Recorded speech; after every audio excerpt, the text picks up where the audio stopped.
Hello friends, स्वागत है आप सभी का एक बार फिर से हमारे यूट्यूब चैनल विलेजर्स कॉन्सेप्ट में। तो दोस्तों, आज का जो वीडियो है यह अरिहंत पब्लिकेशन का मॉडल प्रैक्टिस सेट बुक है Bihar SSC second inter level vacancy के लिए। और आज हम लोग इस बुक का 11वां मॉडल प्रैक्टिस सेट देखने जा रहे हैं। ठीक है फ्रेंड्स, और इस वीडियो से पहले हम लोग इस बुक का 10 मॉडल प्रैक्टिस सेट कवर कर चुके हैं। तो अगर आप लोग इस वीडियो को नहीं देखे हैं तो इस वीडियो के डिस्क्रिप्शन में इन सारे वीडियो का लिंक प्रोवाइड करा दिया जाएगा, वहाँ से आप लोग देख लीजिएगा, या फिर हमारे चैनल के प्लेलिस्ट में जाके आप लोग इन सारे वीडियो को देख सकते हैं।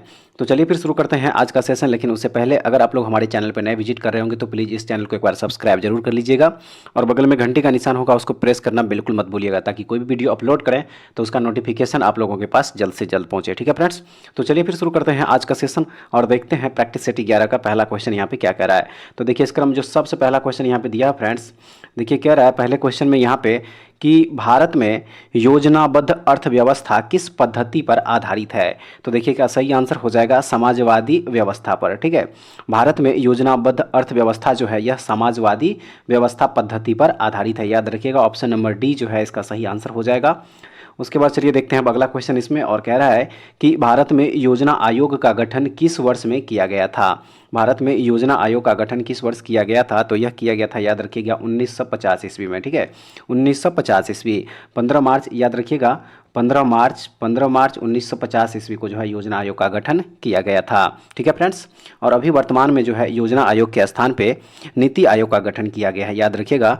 और यह नीति आयोग का जो गठन किया गया था वह किया गया था 1 जनवरी 2015 ईस्वी से। ठीक है, ऑप्शन नंबर बी इस क्वेश्चन का सही आंसर हो जाएगा, याद रखिएगा। उसके बाद चलिए देखते हैं अगला क्वेश्चन यहाँ पे, क्वेश्चन नंबर 3। और देखिए कह रहा है इस क्वेश्चन में कि निम्नलिखित में से कौन सा एक युग्म सही नहीं है। कौन सा एक युग्म सही नहीं है। तो देखिए यहाँ पे जो पाँचवीं पंचवर्षीय योजना का जो कार्यकाल यहाँ पे दिया हुआ है 1961 से 66, यह यहाँ पे क्या होगा, सही सुमेलित नहीं होगा। ठीक है, क्योंकि पाँचवीं पंचवर्षीय योजना का जो कार्यकाल था फ्रेंड्स वह था 1974 से लेके, याद रखिएगा 1974 से लेके 79 तक। ठीक है, 1974 ईस्वी से 1979 ईस्वी तक।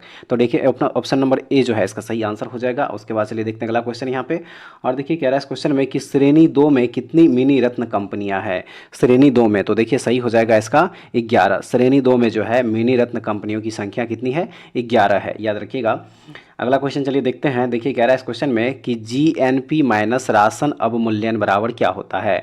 तो देखिए सही आंसर है इसका ऑप्शन नंबर सी, एनएनपी हो जाएगा यहाँ पे। ठीक है, यहाँ पे क्या हो जाएगा, एनएनपी हो जाएगा, जीएनपी माइनस राशन अवमूल्यन बराबर। ठीक है, ऑप्शन नंबर सी जो है सही हो जाएगा। उसके बाद चलिए अब देखते हैं अगला क्वेश्चन यहाँ पे, क्वेश्चन नंबर 6 हो जाएगा। और देखिए क्वेश्चन नंबर जो 6 यहाँ पे दिया फ्रेंड्स, देखिए कह रहा है इस क्वेश्चन में कि जब सरकार के विभिन्न अंगों के बीच सत्ता का बंटवारा हो तो उसे क्या कहा जाता है। तो उसे क्या कहा जाता है, याद रखिएगा, उसे अधिकारों का वितरण कहा जाता है। ठीक है, ऑप्शन नंबर बी याद रखिएगा इस क्वेश्चन का सही आंसर हो जाएगा। देखेंगे अब अगला क्वेश्चन, और देखिए इसमें कह रहा है कि निम्नलिखित में से कौन सा गठबंधन सरकार के बारे में सही है। कौन सा गठबंधन सरकार के बारे में सही है। तो देखिए 2 या अधिक दलों के बीच सत्ता की साझेदारी को ही गठबंधन सरकार कहा जाता है, याद रखिएगा। ऑप्शन नंबर सी जो है इसका सही आंसर हो जाएगा। उसके बाद चलिए अब देखते हैं अगला क्वेश्चन। देखिए अगला क्वेश्चन जो यहाँ पे दिया फ्रेंड्स, देखिए कह रहा है इस क्वेश्चन में कि किस प्रकार की सरकार निष्पक्ष तथा स्वतंत्र चुनाव पर आधारित होती है जिसमें तत्कालीन सत्ताधारियों के हारने का निष्पक्ष उचित अवसर हो। तो देखिए सही हो जाएगा इसका लोकतांत्रिक। ठीक है, लोकतांत्रिक सरकार जो इसका सही आंसर हो जाएगा, ऑप्शन नंबर ए हो जाएगा। अगला देख लीजिए यहाँ पे, देखिए कह रहा है अगला क्वेश्चन में कि राज्यसभा का सदस्य बनने के लिए न्यूनतम आयु क्या होनी चाहिए। न्यूनतम आयु क्या होनी चाहिए। देखिए सही आंसर है इसका ऑप्शन नंबर बी हो जाएगा। राज्यसभा सदस्य के लिए, याद रखिएगा, राज्यसभा सदस्य के लिए जो है न्यूनतम आयु कितनी होनी चाहिए, 30 वर्ष। जबकि बात करें अगर लोकसभा के लिए तो इसके लिए जो है 25 वर्ष न्यूनतम आयु होनी चाहिए। ठीक है फ्रेंड्स, तो देखिए ऑप्शन नंबर बी जो है इसका सही आंसर हो जाएगा। उसके बाद चलिए अब देखते हैं अगला क्वेश्चन यहाँ पे, क्वेश्चन नंबर 10 हो जाएगा। और देखिए क्वेश्चन नंबर 10 में यहाँ पे कह रहा है कि भारत में स्वतंत्रता के बाद कितनी बार राष्ट्रीय आपातकाल लागू हो चुका है। कितनी बार। तो देखिए इसका सही आंसर है ऑप्शन नंबर सी, यानी कि 3 बार। स्वतंत्रता के बाद जो है राष्ट्रीय आपातकाल अभी तक 3 बार लग चुका है। ठीक है फ्रेंड्स, और देखिए प्रथम बार जो लगा था वह लगा था 1962 ईस्वी में, याद रखिएगा 1962 ईस्वी में जो है प्रथम बार जो है राष्ट्रीय आपातकाल लागू हुआ था। बात करें अगर दूसरी बार की तो देखिए दूसरी बार जो है 1971 ईस्वी में, और तीसरी बार 1975 ईस्वी में। ठीक है, तो स्वतंत्रता के बाद अभी तक जो है 3 बार राष्ट्रीय आपातकाल लग चुका है, याद रखिएगा आप लोग। ठीक है, उसके बाद चलिए देखते हैं अगला क्वेश्चन यहाँ पे 11 नंबर। और देखिए इस क्वेश्चन में यहाँ पे कह रहा है फ्रेंड्स कि भारत के राष्ट्रपति द्वारा बुलाई गई संयुक्त बैठक की अध्यक्षता निम्नलिखित में से कौन करता है। सही आंसर है इसका देखिए ऑप्शन नंबर बी, लोकसभा का जो अध्यक्ष होता है वही संयुक्त बैठक की अध्यक्षता करता है। अगला देखेंगे यहाँ पे क्वेश्चन नंबर 12। और देखिए क्वेश्चन नंबर जो 12 यहाँ पे दिया है फ्रेंड्स, देखिए कह रहा है इस क्वेश्चन में कि प्रत्येक 6 माह में संसद की स्वीकृति लेकर राष्ट्रपति शासन अधिकतम कितने समय के लिए बढ़ाया जा सकता है। कितने समय के लिए, तो याद रखिएगा यह 3 वर्ष के लिए जो है बढ़ाया जा सकता है। ठीक है, 3 वर्ष के लिए जो है यह बढ़ाया जा सकता है। उसके बाद देखेंगे अगला क्वेश्चन यहाँ पे। और देखिए कह रहा है इस क्वेश्चन में कि संसद के दोनों सदनों में से किसी एक सदन में न्यूनतम कितने सदस्य होने अनिवार्य है जिससे सदन की कार्यवाही चलती रहे। तो देखिए सही आंसर है इसका ऑप्शन नंबर यहाँ पे डी, कुल सदस्यों का 10वां भाग। ठीक है, कुल सदस्यों का 10वां भाग जो है सदस्य होना अनिवार्य होता है जिससे कि सदन की कार्यवाही चलती रहे। ऑप्शन नंबर डी इस क्वेश्चन का सही आंसर हो जाएगा। उसके बाद चलिए देखते हैं अगला क्वेश्चन यहाँ पे। और देखिए इस क्वेश्चन में यहाँ पे कह रहा है कि सिंधु घाटी सभ्यता में कालीबंगा निम्नलिखित में से किसके लिए प्रसिद्ध है। कालीबंगा निम्नलिखित में से किसके लिए प्रसिद्ध है, तो याद रखिएगा यह मिट्टी के पात्र के लिए प्रसिद्ध है। ठीक है, ऑप्शन नंबर डी जो है सही हो जाएगा। अगला क्वेश्चन चलिए देखते हैं यहाँ पे। अगला क्वेश्चन जो यहाँ पे दिया फ्रेंड्स क्वेश्चन नंबर 15, देखिए कह रहा है इसमें क्वेश्चन नंबर 15 में यहाँ पे कह रहा है कि निम्नलिखित का मिलान कीजिए। ठीक है, एक तरफ जो है स्मारक और दूसरे तरफ उसके शासक दिया हुआ है। तो 15 नंबर क्वेश्चन का आंसर हो जाएगा ऑप्शन नंबर बी, यानी कि ए का 2 हो जाएगा। आगरा का किला जो है किसने, अकबर। उसके बाद बी का 3 हो जाएगा, यानी कि बी का 3 हो जाएगा, यहाँ की ताजमहल जो है किसने, शाहजहां ने बनवाया था। और पुराना किला जो है यह शेरशाह ने बनवाया था। ठीक है, ऑप्शन नंबर बी इस क्वेश्चन का सही आंसर हो जाएगा। उसके बाद चलिए अब देखते हैं अगला क्वेश्चन यहाँ पे। क्वेश्चन नंबर हो जाएगा 16। क्वेश्चन नंबर जो है यहाँ पे हो जाएगा 16। और देखिए इस क्वेश्चन में यहाँ पे कह रहा है कि बंगाल के प्रथम गवर्नर जनरल कौन थे। बंगाल के बात यहाँ पे बंगाल की हो रहा है, तो बंगाल के प्रथम गवर्नर जनरल में से कौन थे। सही आंसर है इसका देखिए वारेन हेस्टिंग्स। ठीक है, वारेन हेस्टिंग्स जो है बंगाल के प्रथम गवर्नर जनरल थे, याद रखिएगा। अगला आइए अब देखते हैं अगला क्वेश्चन, क्वेश्चन नंबर 17। और देखिए इसमें कह रहा है कि पानीपत की द्वितीय लड़ाई किन दो के बीच लड़ी गई थी। तो याद रखिएगा यह लड़ाई जो है अकबर और हेमू के बीच में लड़ा गया था। ठीक है, अकबर और हेमू के बीच में 1556 ईस्वी में, याद रखिएगा 1556 ईस्वी में जो है पानीपत की दूसरी लड़ाई लड़ी गई थी अकबर तथा हेमू के बीच में, जिसमें अकबर जो है विजयी हुआ था। ठीक है, चलिए देखते हैं अगला क्वेश्चन यहाँ पे। और देखिए इस क्वेश्चन में यहाँ पे कह रहा है फ्रेंड्स कि निम्नलिखित में से किसने गदर आंदोलन में महत्वपूर्ण भूमिका निभाई थी। सही आंसर हो जाएगा इसका देखिए ऑप्शन नंबर बी, लाला हरदयाल ने। ठीक है, लाला हरदयाल जो है गदर आंदोलन में महत्वपूर्ण भूमिका निभाई थी, याद रखिएगा। उसके बाद चलिए देखते हैं अगला क्वेश्चन यहाँ पे। क्वेश्चन नंबर हो जाएगा 19। और देखिए क्वेश्चन नंबर 19 में यहाँ पे कह रहा है कि निम्नलिखित में से कौन सी काल्पनिक रेखा 0 डिग्री अक्षांश पर स्थित है। कौन सी काल्पनिक रेखा, तो देखिए वह काल्पनिक रेखा हो जाएगा यहाँ पे भूमध्य रेखा। ठीक है, भूमध्य रेखा जो है वह 0 डिग्री अक्षांश पर स्थित है। ऑप्शन नंबर ए इसका सही आंसर हो जाएगा। उसके बाद चलिए देखते हैं अब अगला क्वेश्चन यहाँ पे। और देखिए कह रहा है इस क्वेश्चन में कि निम्नलिखित में से कौन सी भारतीय नदी पश्चिम की ओर बहती है और अरब सागर में गिरती है। तो देखिए वह नदी हो जाएगा यहाँ पे नर्मदा नदी। ठीक है, ऑप्शन नंबर ए हो जाएगा। अगला क्वेश्चन देखेंगे यहाँ पे क्वेश्चन नंबर 21। और देखिए क्वेश्चन नंबर 21 जो यहाँ पे दिया कह रहा है इसमें कि पृथ्वी को क्षितिज के समांतर घेराव करने वाली काल्पनिक रेखाएं क्या कहलाती है। काल्पनिक रेखाएं क्या कहलाती है, तो यह अक्षांश कहलाती है। ठीक है, ऑप्शन नंबर ए हो जाएगा। अगला क्वेश्चन देखेंगे यहाँ पे। देखिए कह रहा है इसमें कि निम्नलिखित में से किस महाद्वीप में तीनों अक्षांश रेखाएं अर्थात भूमध्य रेखा, कर्क रेखा तथा मकर रेखा से होकर गुजरती है। निम्नलिखित में से किस महाद्वीप से होकर, तो याद रखिएगा यह महाद्वीप हो जाएगा अफ्रीका महाद्वीप। ठीक है, ऑप्शन नंबर डी जो है सही हो जाएगा। अगला क्वेश्चन देख लीजिए यहाँ पे क्वेश्चन नंबर 23 कह रहा है इसमें कि निम्नलिखित में से किस शहर को भारत का शून्य मिल केंद्र के नाम से भी जाना जाता है। किस शहर को, तो याद रखिएगा वह शहर हो जाएगा नागपुर। ठीक है, नागपुर को जो है भारत का शून्य मिल केंद्र भी कहा जाता है। ठीक है, ऑप्शन नंबर सी इस क्वेश्चन का सही आंसर हो जाएगा। देखते हैं अब अगला क्वेश्चन। और देखिए कह रहा है इस क्वेश्चन में कि डॉली एक प्रतिरूपी किसका उदाहरण है। तो याद रखिएगा यह उदाहरण है भेड़ का। ठीक है, डॉली एक प्रतिरूपी किसका उदाहरण है, तो यह भेड़ का एक उदाहरण है। नेक्स्ट देखेंगे यहाँ पे 25 नंबर क्वेश्चन। और इसमें कह रहा है कि जेट इंजन के संरक्षण के सिद्धांत पर कार्य करता है। किसके संरक्षण के सिद्धांत पर कार्य करता है, जेट इंजन। तो याद रखिएगा यह रैखिक संवेग संरक्षण के सिद्धांत पर कार्य करता है। ठीक है, रैखिक संवेग संरक्षण के सिद्धांत पर कार्य करता है jet engine. Option number C सही हो जाएगा। अगला देख लीजिए यहाँ पे 26 नंबर।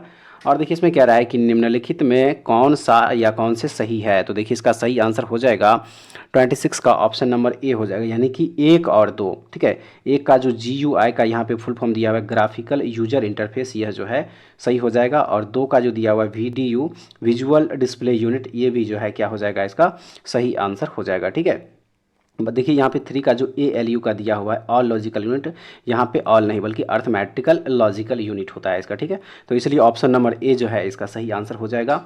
उसके बाद चलिए अब देखते हैं अगला क्वेश्चन यहाँ पे 27 नंबर। देखिए नेक्स्ट क्वेश्चन में यहाँ पे कह रहा है कि भारत सरकार द्वारा चलाया गया मिशन इंद्रधनुष कार्यक्रम किससे संबंधित है। भारत सरकार द्वारा चलाया गया मिशन इंद्रधनुष कार्यक्रम किससे संबंधित है। तो याद रखिएगा यह संबंधित है बच्चे व गर्भवती महिलाओं के प्रति रक्षण से। ठीक है, बच्चे व गर्भवती महिलाओं के प्रति रक्षण से संबंधित है mission Indradhanush. Option number A इसका सही आंसर हो जाएगा। उसके बाद चलिए देखते हैं अगला क्वेश्चन यहाँ पे 28 नंबर। और देखिए इसमें कह रहा है कि निम्न में से कौन भारत सरकार के खेलो इंडिया कार्यक्रम से संबंधित है। खेलो इंडिया कार्यक्रम से संबंधित है तो यह हो जाएगा देखिए इसका खेल। ठीक है, खेल जो है खेलो इंडिया कार्यक्रम से संबंधित, ऑप्शन नंबर बी हो जाएगा। चलिए देखते हैं अगला क्वेश्चन यहाँ पे 29 नंबर। और देखिए 29 नंबर जो क्वेश्चन यहाँ पे फ्रेंड्स दिया हुआ है, क्वेश्चन नंबर 29 देखिए कह रहा है इसमें कि निम्नलिखित का मिलान कीजिए। एक तरफ राष्ट्रीय उद्यान और दूसरे तरफ जो है जानवर दिया हुआ है। ठीक है, तो 29 का जो आंसर हो जाएगा वो हो जाएगा ऑप्शन नंबर यहाँ पे बी हो जाएगा, यानी ए का क्या हो जाएगा 2 हो जाएगा। ठीक है, ए का 2 हो जाएगा, यानी कि कान्हा किसली राष्ट्रीय उद्यान जो है इसका क्या हो जाएगा यहाँ पे देखिए बाघ हो जाएगा। उसके बाद बी का 1 हो जाएगा, देखिए काजीरंगा राष्ट्रीय उद्यान जो है वहाँ पे गेंडा के लिए जो है यह गेंडा के लिए फेमस है। उसके बाद है यहाँ पे सी का 3 हो जाएगा गिर राष्ट्रीय उद्यान, और यह शेर के लिए जो है फेमस है। ठीक है, तो देखिए ऑप्शन नंबर बी जो है इसका सही आंसर हो जाएगा। उसके बाद चलिए देखते हैं अगला क्वेश्चन यहाँ पे क्वेश्चन नंबर 30 हो जाएगा। और देखिए इस क्वेश्चन में यहाँ पे कह रहा है फ्रेंड्स, क्वेश्चन नंबर 30 में कह रहा है इसमें कि निम्नलिखित में से कौन से प्रकार के पेड़ों को सूर्य प्रकाश प्रेमी पेड़ भी कहा जाता है। कौन से प्रकार के पेड़ों को, तो देखिए सही हो जाएगा इसका ऑप्शन नंबर बी आतपोदभिद। ठीक है, आतपोदभिद जो होता है यह सूर्य प्रकाश प्रेमी पेड़ भी कहा जाता है, ऑप्शन नंबर बी हो जाएगा। अगला क्वेश्चन देखेंगे यहाँ पे, देखिए कह रहा है इस क्वेश्चन में कि रावत भाटा परमाणु संयंत्र किस राज्य में स्थित है। तो याद रखिएगा यह राजस्थान में स्थित है। ठीक है, रावत भाटा परमाणु संयंत्र कहाँ है, तो यह राजस्थान में स्थित है, याद रखिएगा। ठीक है फ्रेंड्स, और इस परमाणु विद्युत गृह की स्थापना जो हुई थी वह कनाडा के सहयोग से हुई थी, और यह 1965 ईस्वी में, याद रखिएगा 1965 ईस्वी में इसकी स्थापना हुई थी रावत भाटा परमाणु संयंत्र की, और यह कहाँ है, तो यह राजस्थान में स्थित है। ठीक है, अगला क्वेश्चन देख लीजिए, यहाँ पे कह रहा है इस क्वेश्चन में कि निम्नलिखित में से किसने कालमापी का आविष्कार किया। निम्नलिखित में से किसने कालमापी का आविष्कार किया, याद रखिएगा जॉन हैरिसन जो है कालमापी का आविष्कार किया था। अगला क्वेश्चन देखेंगे यहाँ पे, देखिए कह रहा है इसमें कि रग्बी फुटबॉल में कितने खिलाड़ी खेलते हैं। रग्बी फुटबॉल में कितने खिलाड़ी खेलते हैं, तो याद रखिएगा इसमें 15 खिलाड़ी जो है खेलते हैं इसमें। ठीक है, 15 खिलाड़ी, याद रखिए ऑप्शन नंबर बी हो जाएगा। अगला देख लीजिए यहाँ पे 34 नंबर। और देखिए कह रहा है इसमें कि ऑल सोल्स डे एक किसका त्यौहार है, तो याद रखिएगा यह ईसाई धर्म का त्यौहार है यार। ठीक है, ऑप्शन नंबर सी हो जाएगा। अगला देखेंगे यहाँ पे 35 कह रहा है इसमें कि निम्न में से कौन संयुक्त राष्ट्र से संबंधित नहीं है। संयुक्त राष्ट्र से संबंधित नहीं है, तो देखिए आसियान जो है यह संयुक्त राष्ट्र से संबंधित नहीं है। ठीक है, ऑप्शन नंबर डी हो जाएगा। अगला देखेंगे यहाँ पे, देखिए कह रहा है इसमें कि अमरिंदर सिंह की जीवनी पर आधारित पुस्तक द पीपल्स महाराजा किसने लिखी है। द पीपल्स महाराजा किसने लिखी है, तो याद रखिएगा यह खुशवंत सिंह ने लिखा है। ठीक है, खुशवंत सिंह ने लिखा है, याद रखिएगा। और यह पुस्तक जो है पंजाब के पूर्व मुख्यमंत्री कैप्टन अमरिंदर सिंह के जीवन पर आधारित है। ठीक है फ्रेंड्स, और इस पुस्तक का प्रकाशन जो है वर्ष 2017 ईस्वी में किया गया था। ठीक है, 2017 ईस्वी। ठीक है, चलिए देखते हैं अब अगला क्वेश्चन यहाँ पे 37 नंबर। और देखिए कह रहा है इस क्वेश्चन में कि निम्न में किसको लोकप्रियता के कारण पेरियार कहा जाता है। पेरियार कहा जाता है, तो याद रखिएगा इसका जो सही आंसर हो जाएगा वो हो जाएगा ईवी रामास्वामी नायकर। ठीक है, ईवी रामास्वामी नायकर को जो है पेरियार कहा जाता है, ऑप्शन नंबर सी हो जाएगा। अगला देख लीजिए यहाँ पे 38 नंबर। और देखिए कह रहा है इसमें कि मेक इन इंडिया योजना की शुरुआत कब की गई थी। मेक इन इंडिया योजना की शुरुआत कब की गई थी, तो याद रखिएगा इसकी शुरुआत 25 सितंबर 2014 ईस्वी को करी गई थी, ऑप्शन नंबर ए जो है सही हो जाएगा। चलिए देखते हैं अगला क्वेश्चन, यहाँ पे क्वेश्चन नंबर हो जाएगा 39। ठीक है, देखते हैं अब क्वेश्चन नंबर 39। और देखिए इस क्वेश्चन में यहाँ पे कह रहा है फ्रेंड्स, कह रहा है इसमें कि Indira Gandhi memorial tulip garden कहाँ स्थित है। Indira Gandhi memorial tulip garden कहाँ स्थित है, तो याद रखिएगा यह श्रीनगर में स्थित है। कहाँ स्थित है, श्रीनगर में स्थित है। ठीक है, ऑप्शन नंबर सी हो जाएगा। उसके बाद चलिए अब देखते हैं अगला क्वेश्चन यहाँ पे क्वेश्चन नंबर 40। और देखिए कह रहा है इसमें कि कैबिनेट मिशन योजना के अनुसार संविधान सभा में सदस्यों की कुल कितनी संख्या निश्चित की गई थी, कुल कितनी संख्या निश्चित की गई थी कैबिनेट मिशन योजना के अनुसार। तो याद रखिएगा इसमें 389 जो है सदस्यों की जो है कुल संख्या निश्चित की गई थी। ऑप्शन नंबर ए जो है इसका सही आंसर हो जाएगा। चलिए अब देखते हैं अगला क्वेश्चन। देखिए अगला क्वेश्चन जो यहाँ पे दिया फ्रेंड्स, कह रहा है इस क्वेश्चन में कि बिहार में नुहानी वंश का उदय निम्न में से किस शासक के शासनकाल में हुआ था। नुहानी वंश का उदय, तो याद रखिएगा सही आंसर है इसका option number B, Ghiyasuddin Tughlaq के शासनकाल में। ठीक है, गयासुद्दीन तुगलक के शासनकाल में, ऑप्शन नंबर बी हो जाएगा। उसके बाद देखते हैं अगला क्वेश्चन यहाँ पे क्वेश्चन नंबर 42। और कह रहा है इसमें शेर शाह सूरी ने पटना को कब अपनी राजधानी बनाया था। तो याद रखिएगा यह बनाया था 1558 ईस्वी में। शेर शाह सूरी ने 1558 ईस्वी में पटना को अपनी राजधानी बनाया था। नेक्स्ट देखेंगे यहाँ पे कह रहा है इसमें कि अंग्रेजी शासनकाल के दौरान भारत का कौन सा देश क्षेत्र अफीम उत्पादन हेतु प्रसिद्ध था। भारत का कौन सा देश क्षेत्र अफीम उत्पादन हेतु प्रसिद्ध था। तो याद रखिएगा 43 का आंसर है ऑप्शन नंबर डी, पश्चिम बंगाल। ठीक है, पश्चिम बंगाल इसका राइट आंसर हो जाएगा। अगला क्वेश्चन देख लीजिए यहाँ पे। देखिए कह रहा है इसमें कि बिहार की प्रमुख खाद्यान्न फसलें इनमें से कौन सी है। तो याद रखिएगा वो फसल हो जाएगा गन्ना, चावल एवं जौ। ठीक है, ऑप्शन नंबर बी सही हो जाएगा। अगला क्वेश्चन देखेंगे 45 नंबर। और इसमें कह रहा है कि बिहार के लिए पृथक विधान परिषद का गठन कब किया गया। बिहार के लिए पृथक विधान परिषद का गठन कब किया गया। तो याद रखिएगा इसका गठन किया गया था वर्ष 1997 ईस्वी में। ठीक है, ऑप्शन नंबर डी सही हो जाएगा। चलिए देखते हैं अब अगला क्वेश्चन। और देखिए इसमें कह रहा है कि केंद्रीय रसायन और उर्वरक मंत्री डॉक्टर मनसुख मांडविया ने इफ्को नैनो यूरिया तरल संयंत्रों का उद्घाटन कहाँ किया। तो याद रखिएगा इसका उद्घाटन किया गया जयपुर राजस्थान में। ऑप्शन नंबर बी हो जाएगा सही। अगला क्वेश्चन देख लेंगे यहाँ पे 47 नंबर। और कह रहा है इसमें कि रक्षा मंत्री राजनाथ सिंह ने भारतीय वायुसेना के हेरिटेज सेंटर का उद्घाटन कहाँ किया है। भारतीय वायुसेना के हेरिटेज सेंटर का उद्घाटन कहाँ किया है। तो इसका उद्घाटन किया गया याद रखिएगा चंडीगढ़ में। ठीक है, कहाँ पे किया गया, चंडीगढ़ में किया गया है। ठीक है, देखते हैं अब अगला क्वेश्चन। और देखिए कह रहा है इसमें कि चौथा संयुक्त प्रशिक्षण अभ्यास डस्ट लीग 2023 पिथौरागढ़ उत्तराखंड में भारत और कौन से देश के बीच आयोजित किया गया। तो याद रखिएगा इसका सही आंसर है उज्बेकिस्तान। ठीक है, भारत और उज्बेकिस्तान के बीच आयोजित किया गया था चौथा संयुक्त प्रशिक्षण अभ्यास डस्ट लीग 2023। ठीक है, ऑप्शन नंबर डी सही हो जाएगा। अगला देख लीजिए यहाँ पे 49 नंबर। और देखिए कह रहा है इसमें कि फेमिना मिस इंडिया वर्ल्ड 2023 की विजेता का नाम बताएं। तो देखिए उसका सही आंसर है इसका Nandini Gupta. Femina miss India world 2023 की विजेता कौन है। तो नंदिनी गुप्ता है, ऑप्शन नंबर सी सही होगा। अगला क्वेश्चन देख लीजिए यहाँ पे। देखिए कह रहा है इसमें कि किस देश ने अगस्त 2023 में पुरुषों की एशियाई चैंपियंस ट्रॉफी 2023 का खिताब जीता। किस देश ने। तो याद रखिएगा यह भारत ने ही जीता था। ठीक है, ऑप्शन नंबर सी जो है सही हो जाएगा। चलिए देखते हैं अगला क्वेश्चन यहाँ पे। क्वेश्चन नंबर हो जाएगा 51।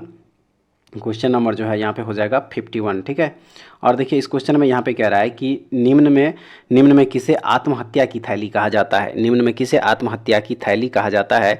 तो याद रखिएगा लाइसोसोम को आत्महत्या की थैली कहा जाता है। ऑप्शन नंबर बी सही हो जाएगा। देखेंगे अगला क्वेश्चन यहाँ पे। और देखिए इसमें कह रहा है कि किसी तत्व का उपयोग, माफ़ कीजिएगा, किस तत्व का उपयोग रबर के वल्कनीकरण में किया जाता है। किस तत्व का उपयोग। तो सही आंसर है इसका देखिए सल्फर का उपयोग किया जाता है। सल्फर का उपयोग किया जाता है रबर के वल्कनीकरण में। ऑप्शन नंबर ए इस क्वेश्चन का सही आंसर हो जाएगा 52 का। ठीक है, चलिए अब देखते हैं अगला क्वेश्चन। देखिए अगला क्वेश्चन जो यहाँ पे है, कह रहा है इस क्वेश्चन में कि निम्नलिखित में से किस में विटामिन सी की मात्रा सबसे अधिक होती है। 4 ऑप्शन दिया हुआ है, शिमला मिर्च है, अंगूर है, टमाटर है और नींबू है। तो देखिए नींबू में जो है विटामिन सी की मात्रा सबसे ज़्यादा होती है। ठीक है, ऑप्शन नंबर डी जो है इसका सही आंसर हो जाएगा। और बात करें अगर विटामिन सी की, तो देखिए इसका रासायनिक नाम जो होता है वो होता है एस्कॉर्बिक एसिड। ठीक है, इसका रासायनिक नाम क्या होता है। तो एस्कॉर्बिक एसिड होता है। याद रखिएगा ये भी एग्जाम में कई बार पूछ दिया जाता है। ठीक है, कि विटामिन सी का रासायनिक नाम क्या होता है। तो देखिए इसका रासायनिक नाम है एस्कॉर्बिक एसिड। ठीक है फ्रेंड्स, ऑप्शन नंबर डी जो है इसका सही आंसर हो जाएगा।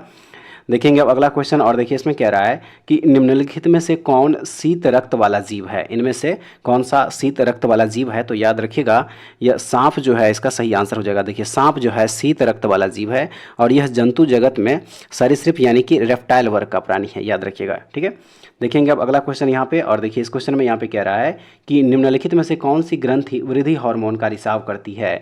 सही आंसर है इसका ऑप्शन नंबर बी पीयूष ग्रंथि। ठीक है, पीयूष ग्रंथि जो है इसका सही आंसर हो जाएगा। देखिए पीयूष ग्रंथि जो है इसको मास्टर ग्रंथि के नाम से भी जाना जाता है, याद रखिएगा आप लोग, ठीक है। इसे मास्टर ग्रंथि के नाम से भी जाना जाता है और इस ग्रंथि से एक हार्मोन निकलता है जिसको कि एसटीएच यानी कि सोमैटोट्रॉफिक हार्मोन कहा जाता है, याद रखिएगा, जो क्या करता है कि शरीर की वृद्धि, विशेषतः की हड्डियों की वृद्धि को वह नियंत्रित करता है। और इसी हार्मोन की वजह से जो है मनुष्य की लंबाई जो है सामान्य से कभी बहुत ज़्यादा बढ़ जाती है और कभी क्या होता है कि उसमें बौनापन आ जाता है, ठीक है। इसी हार्मोन की वजह से, याद रखिएगा, यह हार्मोन है एसटीएच जिसको कि सोमैटोट्रॉफिक हार्मोन कहा जाता है, ठीक है फ्रेंड्स। ऑप्शन नंबर बी इसका सही आंसर हो जाएगा। देखते हैं अब अगला क्वेश्चन।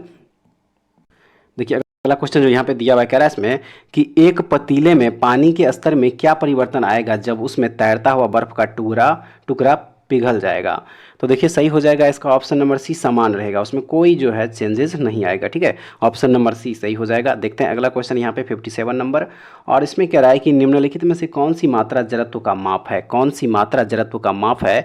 तो देखिए वह हो जाएगा ऑप्शन नंबर सी, द्रव्यमान, ठीक है। द्रव्यमान मात्रा है जो जड़त्व का माप है, ऑप्शन नंबर सी हो जाएगा। अगला देख लीजिए 58 नंबर, और इसमें कह रहा है, देखिए पहले खाली जगह दिया, कह रहा है इसमें कि यंत्र कंपन करती हुई तार के नियमों का अध्ययन करने के लिए इस्तेमाल होता है, यानी कि कौन सा यंत्र। तो सही आंसर है इसका देखिए सोनोमीटर, यहाँ पे सोनोमीटर हो जाएगा, ठीक है। यहाँ पे सोनोमीटर हो जाएगा कि सोनोमीटर यंत्र कंपन करती हुई तार के नियमों का अध्ययन करने के लिए इस्तेमाल होता है, ऑप्शन नंबर बी इसका सही आंसर हो जाएगा। देखेंगे अगला क्वेश्चन यहाँ पे 59 नंबर, और इसमें कह रहा है कि निम्नलिखित में से किस में सिलिकॉन का उपयोग नहीं किया जाता है, किस में सिलिकॉन का उपयोग नहीं किया जाता है। तो देखिए इसका सही हो जाएगा स्याही कलम में। देखिए स्याही कलम में जो है सिलिकॉन का उपयोग नहीं किया जाता है, ठीक है। इसका जो है ऑप्शन नंबर डी सही आंसर होगा। अगला देख लीजिए यहाँ पे क्वेश्चन नंबर 60, और देखिए कह रहा है इस क्वेश्चन में कि निम्नलिखित में से किसका उपयोग परमाणु भट्टी यानी कि रिएक्टर में नियंत्रक छड़ी की तरह किया जाता है, किसका। सही हो जाएगा इसका देखिए बोरॉन का, बोरॉन का उपयोग जो है परमाणु भट्टी में नियंत्रक छड़ी की तरह किया जाता है, ऑप्शन नंबर डी सही आंसर हो जाएगा। आइए अब देखते हैं अगला क्वेश्चन, और देखिए इसमें कह रहा है कि निम्नलिखित में से कौन सा एक वायु प्रदूषक है। देखिए 3 ऑप्शन दिया हुआ है, जलवाष्प, हाइड्रोजन गैस, कार्बन डाइऑक्साइड। तो देखिए 61 का जो आंसर हो जाएगा वो हो जाएगा ऑप्शन नंबर बी, यानी कि केवल दो यानी कि कार्बन डाइऑक्साइड। कार्बन डाइऑक्साइड जो है यह एक वायु प्रदूषक है, याद रखिए ऑप्शन नंबर 2 जो है इसका सही आंसर हो जाएगा, यानी कि ऑप्शन नंबर बी। उसके बाद चलिए देखते हैं अगला क्वेश्चन यहाँ पे 62 नंबर, और देखिए क्वेश्चन नंबर जो 62 फ्रेंड्स यहाँ पे दिया हुआ है। देखिए कह रहा है इस क्वेश्चन में कि फूलों में लैंगिक जनन की घटना का निम्नलिखित में से कौन सा क्रम सही है, कौन सा क्रम सही है। तो देखिए वो हो जाएगा ऑप्शन नंबर यहाँ पे सी, परागन, निषेचन, भ्रूण और उसके बाद जाके लास्ट में बीज, ठीक है। ऑप्शन नंबर सी जो है इसका सही आंसर हो जाएगा। देखते हैं अब अगला क्वेश्चन यहाँ पे क्वेश्चन नंबर हो जाएगा 63, और देखिए क्वेश्चन नंबर जो 63 यहाँ पे दिया हुआ है, कह रहा है इसमें कि सूची 1 के सूची 2 से सुमेलित करके सही कूट का चयन करें, ठीक है। एक तरफ जो है तत्व, दूसरी तरफ उसका वर्ग संख्या यहाँ पे दिया हुआ है। 63 का जो आंसर हो जाएगा वो हो जाएगा ऑप्शन नंबर यहाँ बी हो जाएगा, ए का 3 हो जाएगा, ठीक है। ए का 3 हो जाएगा, यहाँ पे ए का क्या हो जाएगा 3 हो जाएगा, देखिए, ठीक है। और उसके बाद बी का क्या हो जाएगा 2 हो जाएगा, और सी का 1 हो जाएगा, ठीक है। सी का 1 हो जाएगा, ऑप्शन नंबर बी इसका सही आंसर है। अगला क्वेश्चन देख लीजिए यहाँ पे 64 नंबर, और देखिए क्वेश्चन नंबर जो 64 यहाँ पे दिया हुआ है, कह रहा है इसमें कि कार्बनिक यौगिकों की सजातीय श्रेणी में 2 क्रमागत सदस्यों के मध्य समूह का अंतर होता है। तो देखिए इसका सही आंसर है ऑप्शन नंबर यहाँ पे बी हो जाएगा, CH2, ठीक है। नेक्स्ट देख लीजिए यहाँ पे 65 नंबर क्वेश्चन, और इसमें कह रहा है कि घटपर्णी यानी कि पीचर प्लांट में कीटों को पकड़ने के लिए निम्नलिखित में से किस भाग का रूपांतरण होता है, किस भाग का। तो याद रखिएगा इसमें पत्ती का रूपांतरण होता है, ऑप्शन नंबर बी सही हो जाएगा। देखते हैं अगला क्वेश्चन यहाँ पे, और इसमें कह रहा है कि ट्रांसफार्मर किसके सिद्धांत पर कार्य करता है, ट्रांसफार्मर किसके सिद्धांत पर कार्य करता है। तो यह अन्योन्याय प्रेरण के सिद्धांत पर कार्य करता है, ऑप्शन नंबर बी जो है सही हो जाएगा। अगला देख लीजिए यहाँ पे 67 नंबर, और इसमें कह रहा है कि समुद्र रोग जहाज की गति का प्रभाव किस अंग पर होता है, समुद्र रोग जहाज की गति का प्रभाव किस अंग पर होता है। तो याद रखिएगा यह भीतरी कान पर जो है इसका इफेक्ट पड़ता है, ऑप्शन नंबर ए सही हो जाएगा। देखते हैं अगला क्वेश्चन यहाँ पे, और देखिए इसमें कह रहा है कि फाग लोकगीत किस राज्य से संबंधित है, फाग लोकगीत किस राज्य से संबंधित है। तो यह संबंधित है मध्य प्रदेश से, ऑप्शन नंबर सी सही हो जाएगा। अगला क्वेश्चन देख लीजिए 69 नंबर, और उसमें कह रहा है कि संक्रमण आयन किसमें प्रकाश को अवशोषित कर लेते हैं। तो याद रखिएगा इसका सही आंसर है दृश्य क्षेत्र में, ठीक है। दृश्य क्षेत्र में जो है क्या करता है, प्रकाश को अवशोषित कर लेते हैं, ऑप्शन नंबर ए हो जाएगा। अगला देख लीजिए यहाँ पे कह रहा है इसमें कि निम्न में से एक कौन सा भौतिक प्राकृतिक संसाधन है। तो देखिए वह हो जाएगा यहाँ पे ऑप्शन नंबर डी, यानी कि ये सभी जो है एक भौतिक प्राकृतिक संसाधन है। भूमि हो गया, मृदा हो गया, वायु हो गया, ठीक है। ऑप्शन नंबर डी इसका सही आंसर है। उसके बाद देखेंगे अगला क्वेश्चन, और देखिए इसमें कह रहा है कि मानव शरीर में रुधिर की अपर्याप्त आपूर्ति को क्या कहते हैं। मानव शरीर में रुधिर की अपर्याप्त आपूर्ति को क्या कहा जाता है। सही आंसर है, देखिए इसको इस्कीमिया कहा जाता है। ठीक है, ऑप्शन नंबर ए जो है इसका सही आंसर हो जाएगा। उसके आइए अब देखते हैं अगला क्वेश्चन, क्वेश्चन नंबर 72, और देखिए इसमें कह रहा है कि निम्नलिखित में से किसका ध्वनि के वेग पर कोई प्रभाव नहीं पड़ता है। तो देखिए इसका सही आंसर हो जाएगा ऑप्शन नंबर ए, दाब का। दाब का ध्वनि के वेग पर कोई प्रभाव नहीं पड़ता है, ऑप्शन नंबर ए इसका सही आंसर है। अगला देख लीजिए यहाँ पे 73 नंबर, और देखिए इसमें कह रहा है कि निम्न में से कौन सा रोग नाइट्रेट संदूषित भोजन तथा जल के उपभोग द्वारा होता है। कौन सा रोग सही है, देखिए इसका ऑप्शन नंबर सी हो जाएगा, ब्लू बेबी सिंड्रोम। ठीक है, ब्लू बेबी सिंड्रोम जो है नाइट्रेट संदूषित भोजन तथा जल के उपभोग द्वारा होता है, ऑप्शन नंबर सी हो जाएगा। अगला देख लीजिए यहाँ पे 74 नंबर, और देखिए कह रहा है इसमें कि यूरेनियम विखंडन की सतत प्रक्रिया को जारी रखने में किस कण की ज़रूरत होती है। किस कण की ज़रूरत होती है, तो याद रखिएगा इसमें न्यूट्रॉन की ज़रूरत होती है। ठीक है, ऑप्शन नंबर सी इसका सही आंसर हो जाएगा। चलिए देखते हैं अगला क्वेश्चन यहाँ पे, क्वेश्चन नंबर 75, और देखिए इसमें कह रहा है कि देहली आवृत्ति कैसी आवृत्ति है। देहली आवृत्ति कैसी आवृत्ति है, तो याद रखिएगा यह जिसके नीचे प्रकाश वैद्युत उत्सर्जन संभव नहीं होता है। ठीक है, ऑप्शन नंबर डी जो है इस क्वेश्चन का सही आंसर हो जाएगा। तो फ्रेंड्स ये था अरिहंत पब्लिकेशन की तरफ से जो अभी हम लोग BSSC second inter level vacancy के लिए मॉडल प्रैक्टिस सेट कवर कर रहे हैं। आज हम लोग इसका 11वां मॉडल प्रैक्टिस सेट देखे हैं, और इस सेट में हम लोग टोटल 75 क्वेश्चन अभी डिस्कस किए हैं, जिसमें कि जीके जीएस, करंट अफेयर्स और जनरल साइंस का क्वेश्चन था। और बाकी के जो क्वेश्चन है फ्रेंड्स, जिसमें कि मैथ और रीजनिंग का क्वेश्चन है, इसका आप लोग पीडीएफ हमारे टेलीग्राम चैनल विलेजर्स कॉन्सेप्ट से डाउनलोड करके देख सकते हैं। ठीक है, तो ऐसे वीडियो पाने के लिए हमारे चैनल के साथ जुड़े रहिए। नेक्स्ट वीडियो में दोबारा फिर से मिलते हैं, तब तक के लिए जय हिंद।